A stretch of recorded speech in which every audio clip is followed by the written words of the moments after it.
नमस्कार, news for live में आपका स्वागत है। मैं हूं राहुल सिंह शेखावत और आज की चर्चा की शुरुआत दो सवालों के साथ। क्या बीजेपी सिंधिया परिवार के प्रभाव से अपने आप को दूर करने की कोशिश कर रही है या फिर मोदी युग में सिंधिया परिवार की राजनीति को या सिंधिया परिवार के जो कतिपय लोग हैं उनके पर कतरने की तैयारियां शुरू हो गई हैं? और अगर ऐसा नहीं है तो आखिर क्या वजह है कि अभी तक राजस्थान में चुनावों के मद्देनजर दो कमेटियां जो घोषित की गई है उसमें उससे वसुंधरा राजे सिंधिया को दूर रखा गया है। वहीं इसके बरक्स दूसरी तरफ मध्य प्रदेश में उनके भतीजे यानी ज्योतिरादित्य सिंधिया को दो जो कमेटियां घोषित की गई हैं उनसे उनकी सदारत नहीं सौंपी गई है, उनमें महज सदस्य बनाया गया है। और आपको बखूबी मालूम है कि सिंधिया परिवार और बीजेपी एक दूसरे के पर्याय रहे हैं और जिसकी शुरुआत राजमाता विजय राजे सिंधिया से हुई थी, जो भाजपा या उससे पहले जनसंघ की स्थापना काल से उसकी सदस्य रही हैं। और अब उनके बाद उनका पूरा परिवार, अगर माधवराव सिंधिया को छोड़ दें तो पूरा परिवार बीजेपी में पहले रहा है और अब पूरी तरह से ज्योतिरादित्य सिंधिया के बीजेपी में शामिल होने के बाद उसमें समा गया है। और अब इन हालात के बाद जब पूरा परिवार बीजेपी के साथ है तो सिंधिया परिवार से जुड़े हुए लोग हैं, आखिर उनके पर कतरने की कोशिशें हो क्यों रही है? राजस्थान और मध्य प्रदेश और उसके अलावा छत्तीसगढ़, तीन राज्यों में एक साथ चुनाव होने हैं। पहला जिक्र राजस्थान का, जहां वसुंधरा राजे सिंधिया दो बार मुख्यमंत्री रह चुकी हैं और अब मोदी युग में उनको मुख्यमंत्री पद से दूर रखने की लगातार बातें होती रही हैं, जिसकी झलक साफ तौर पर दो चुनाव समितियां जो गठित की गई हैं, एक मैनिफेस्टो है और दूसरी चुनाव प्रबंधन है। उन दोनों में अध्यक्ष छोड़िए उनको सदस्य तक नहीं बनाया गया है। ठीक इसी तरह मध्य प्रदेश में भी इसी तरह की दो समितियां या दो कमेटी घोषित की गई है, जिसमें उनके भतीजे और केंद्रीय मंत्री ज्योतिरादित्य सिंधिया को महज एक कमेटी में सदस्य बनाया गया है, यानी उसकी बागडोर उनको सौंपी नहीं की है। और ये कहने की जरूरत नहीं है कि ज्योतिरादित्य सिंधिया हमेशा मुख्यमंत्री बनने का ख्वाब देखते रहे हैं। यहीं से सवाल खड़ा होता है कि क्या बीजेपी की सियासत में सिंधिया परिवार की जो प्रासंगिकता है या जो उसका प्रभाव है उसको हल्का या कम करने की कोशिश हो रही है, या फिर मोदी युग में इरादतन उनका पर कतरने की जो है पूरी एक कसरत हो रही है। राजस्थान की बात करें तो वसुंधरा राजे सिंधिया के नेतृत्व में बीजेपी ने प्रचंडतम एक तरफा बहुमत हासिल किया था, वरना सभी जानते हैं कि भैरव सिंह शेखावत 3 बार मुख्यमंत्री रहे हैं और तीसरी बार की जो उनकी सरकार थी उसमें अधिकतम सीटें थी, लेकिन पूर्ण बहुमत उनके पास नहीं था। लेकिन जब वसुंधरा राजे सिंधिया का उनकी मौत के बाद आगमन, मतलब उनका जो प्रभाव राजनीति में राजस्थान की भाजपा में बढ़ा था, तो उसके बाद बीजेपी ने अपना स्वर्णिम युग अपना देखा है और प्रचंडतम बहुमत के साथ उनकी सरकार चली और 2 बार मुख्यमंत्री बनी है। लेकिन अब नरेंद्र मोदी और अमित शाह के युग में महारानी को जो है दूर करने की कोशिश है, दूर करने की बात लगातार होती रही है। वजह ये कि उनकी अपनी ईगो है और कथित तौर पर कहा जाता है कि नरेंद्र मोदी और अमित शाह की एक अपनी ईगो है। दोनों के बीच में कन्फ्रंटेशन रहा है जिसमें अभी तक कोई बीच का रास्ता नहीं निकल पाया है।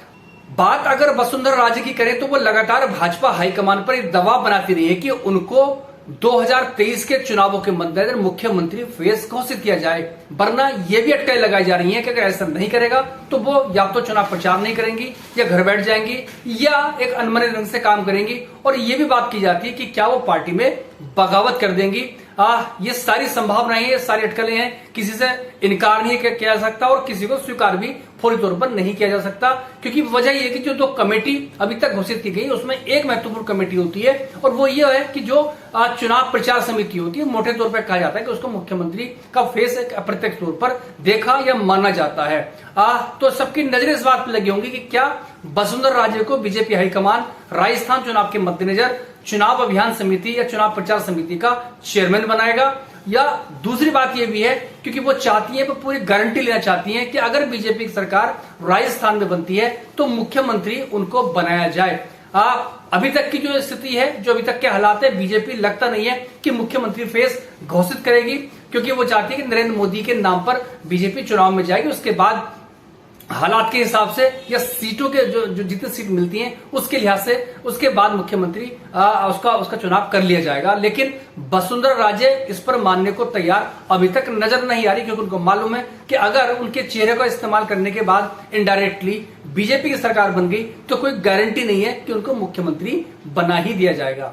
ठीक यही स्थिति मध्य प्रदेश की है, जहां वसुंधरा राजे के सगे भतीजे यानी ज्योतिरादित्य सिंधिया कांग्रेस में बगावत करके बीजेपी में आ गए हैं और फिलहाल वो केंद्रीय मंत्री हैं और सभी जानते हैं कि उनका मुख्यमंत्री बनने का ख्वाब रहा है। जब 2018 के चुनाव में कांग्रेस को बहुमत मिला था लगभग, तो वो मुख्यमंत्री बनना चाहते थे, लेकिन कमलनाथ और दिग्विजय सिंह की जोड़ी जो था वो भारी पड़ी थी और कमलनाथ को मुख्यमंत्री बनाया गया था, जिसके बाद कमोबेश 13-14 महीने, साल सवा साल बाद जो था उन्होंने बगावत कर दी थी और सरकार गिरा दी थी। उनके खेमे के जो तकरीबन 2 दर्जन जो विधायक थे उन्होंने इस्तीफे दिए और उसके बाद वो सब बीजेपी में शामिल हो गए। इस तरह से कमलनाथ सरकार गिर गई थी और उसके बाद जो उनके समर्थक थे उनको वापस टिकट दिया गया था उपचुनाव में। उसमें कुछ को छोड़ दे तो बाकी जीत गए थे, तो कुछ मंत्री बने थे या बाकी को इधर उधर एडजस्ट भी किया गया था। लेकिन हाल में 2 जो चुनाव के मद्देनजर कमेटियां गठित की गई है, उसमें एक मैनिफेस्टो है और दूसरी चुनाव प्रबंधन है। इन दोनों की बागडोर ज्योतिरादित्य सिंधिया को नहीं सौंपी गई है। जो बीजेपी के और खासतौर पर अमित शाह नरेंद्र मोदी के भरोसेमंद है उनको उनकी बागडोर सौंपी गई, जिसमें नरेंद्र सिंह तोमर का नाम भी शामिल है। इस कड़ी में बीजेपी ने मध्य प्रदेश और छत्तीसगढ़ में वक्त से बहुत पहले कुछ उम्मीदवारों की घोषणा भी कर दी है।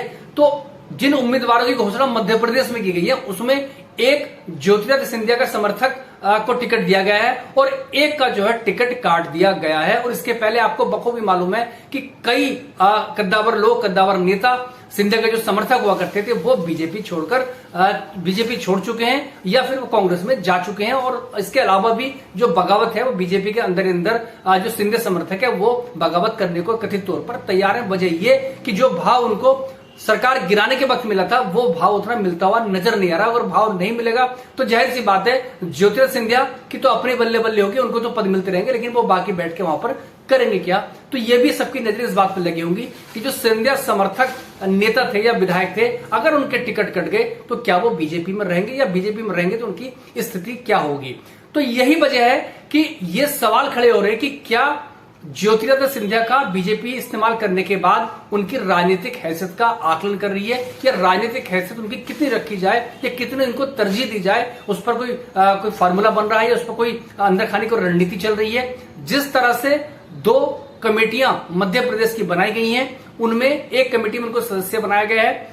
उम्मीद थी कि उनको किसी न किसी सदार दी जाएगी। और इसी तरह से जैसे राजस्थान में एक इलेक्शन कैंपेन कमेटी है, उम्मीद कम है कि ज्योतिरादित्य सिंधिया को इलेक्शन कैंपेन कमेटी का चेयरमैन बनाया जाएगा। हालांकि कोई इस पर पुख्ता तौर पर नहीं कहा जा सकता, लेकिन आज की स्थिति यह है कि सिंधिया को भाजपा हाईकमान ने झटका दिया है। एक तो उनके समर्थक का टिकट काट दिया है, जो विधायक का जो पहले रहे हैं, और उसके अलावा 2 कमेटियों में उनको उसमें कोई बहुत महत्वपूर्ण भूमिका नहीं दी गई है।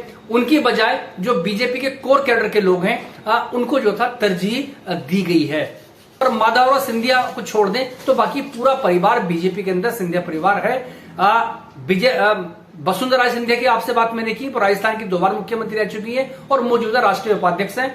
उसके अलावा ज्योतिरादित्य सिंधिया जिनका जिक्र मैंने आपसे किया है वो पहले कांग्रेस में थे, 10 साल मनमोहन सिंह सरकार में मंत्री रहे थे।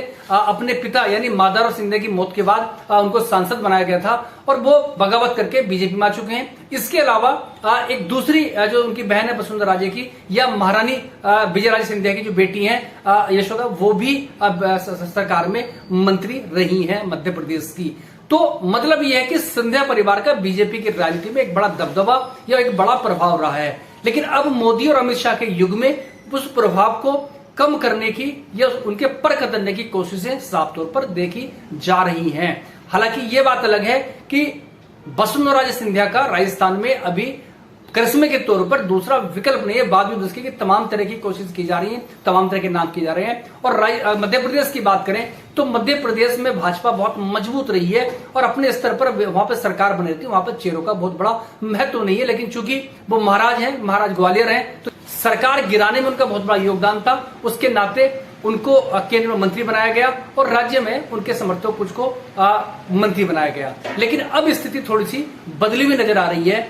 देखना पड़ेगा आगे क्या स्थिति यही रहेगी या फिर वसुंधरा राजे सिंधिया के लिए राजस्थान में और ज्योतिरादित्य सिंधिया के लिए कोई और फार्मूला मध्य प्रदेश में बीजेपी के पास है।